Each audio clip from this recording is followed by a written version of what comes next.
भारतात असा एक माणूस होता ज्याने 70 वर्षापासून काही खाल्लेही नव्हते आणि प्यायलेही नव्हते.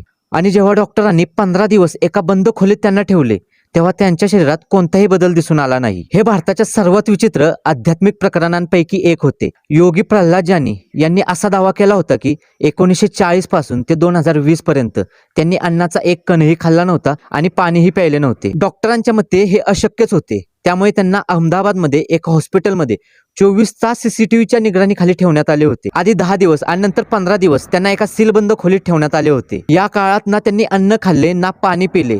या काळात त्यांनी युरिन सुद्धा केले नाही. तरीही त्यांच्या शरीरात पाण्याचे प्रमाण कमी झाले नाही.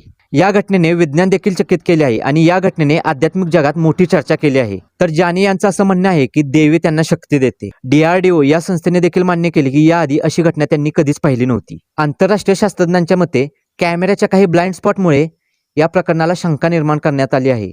त्या क्षणांमध्ये नक्की काय झालं असावं, हा आजही एक प्रश्नच आहे.